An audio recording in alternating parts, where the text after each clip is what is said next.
What's up guys, welcome back to Decent Garage and welcome to another video.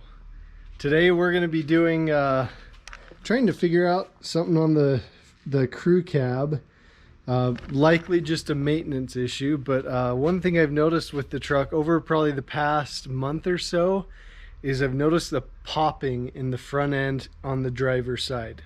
Like I said, it's probably just a maintenance issue, so we're going to do a little maintenance on the front end and see if we can't figure this out. So let's get into it.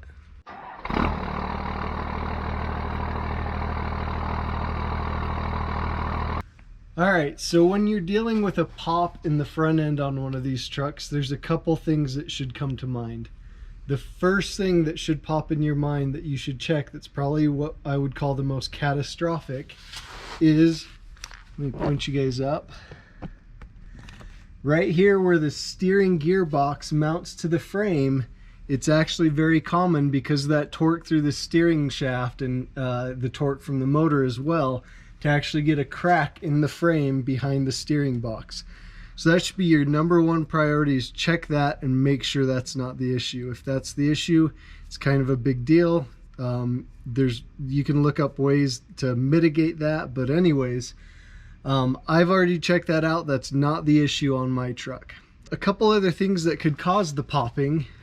So there's plenty of different front end components all through here, both sides, up into the steering box and the pitman arm, as well as the shocks and the sway bar that could all be causing this popping noise. So what we're gonna do, I'm gonna take a video, see if I can get it to pop. It's usually at really slow speeds, and it's when I'm turning, and it doesn't really matter the direction I'm turning, but you'll just hear a pop, and you can kind of feel it all the way up through the steering wheel and the floorboard. So I'm gonna back the truck out and hang the GoPro from the front bumper and see if we can get it to pop. So before we start trying things out and seeing what works, I want you guys to comment below and tell me what you think the popping is. I've ruled out the frame crack, but that's really the only thing I've ruled out. So comment below, let me know what you think is causing the pop.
So first we're going to see if this nut is all the way tightened up.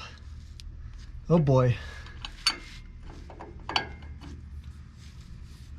So that's pretty dang loose.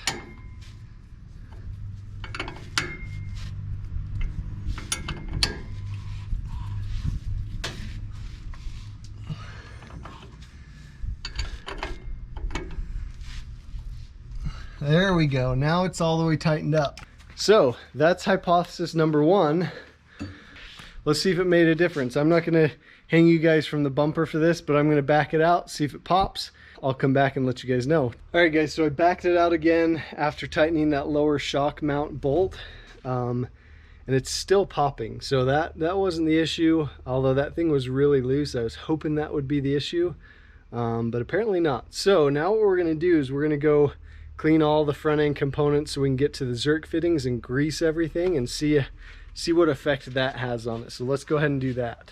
All right, so I have my grease gun and I have my wire brush, both great tools from Harbor Freight. There's one more tool that I think would work perfect for this job, so let's grab that too and we'll start cleaning those components.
All right guys, so I've got them all greased up. Let me show you. Now I think I found them all, but let me know if there's any I missed. I got right here on the pitman arm, right here, underneath, under here, and then up top right there. And I got those on both sides. So again, it always feels good to get some maintenance done. So look at all the crud that I picked off of there. And I didn't really clean everything up like I thought I would. I think what I'm going to do is get some degreaser and my pressure washer and pressure wash all that off. But just the knuckles around the Zerk fittings, that's how much crud I had caked on there. So, all right, so we've got all the Zerk fittings all greased up, as you guys saw. Okay, everything down there all greased up. So I'm gonna back it out again and see if we get the popping again. So let's go ahead and do that, and I'll let you guys know.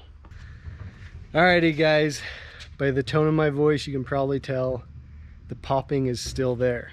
Okay, so next thing that I think we're gonna try, or at least look at, is we're gonna check the bushings in where the springs mount on the shackles, and then inspect all the leaves. I've inspected these leaves quite a few times and never found one that was cracked, even, you know, after this popping started. So I don't think that that's going to be the issue. I'm also going to check all the U-bolt nuts, make sure those are all tight, and then the sway bar connections, I'm going to check those as well. Inspecting these bushings is going to be somewhat difficult because you can't really see. And actually, over on this side, you know, I can kind of see, and it's definitely the original bushing. So if we can't get this popping to go away after tightening a lot of this stuff down, making sure it's all tight, that'll probably be what I'll do, is I'll order some new bushings for those springs. I've wanted to order new springs, whether it be a 2.5 inch front leveling kit or even a 4-inch lift. So let's go ahead and try tightening all those down and see what comes of that. And then if it doesn't fix it, I'm going to need your guys' help on other ideas. So comment below if you see anything I'm missing. Again, it's not a big deal. You know, first gens are noisy. My 9812 valve had this same pop in the front end. But it's annoying more than anything. I hate driving around and hearing it, or driving through a drive-through and you hear it pop, or like I went to that truck meet and driving through the parking lot, you hear it pop. It just doesn't sound good, and sounds like something's wrong, which obviously probably something is. So let me know in the comments below what else I'm missing. But I'm gonna go ahead and tighten all that other stuff down, see if there's anything obviously loose, and we'll go from there. All right guys, I got everything tightened down there, and it's still doing it. Didn't change at all, not any better, not any worse.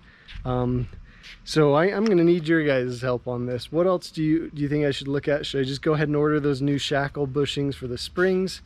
Or should I just order new springs? I've wanted to do that. It's a little bit pricey, but I've wanted to do that. But let me know, what do you guys think? Or am I totally missing something here?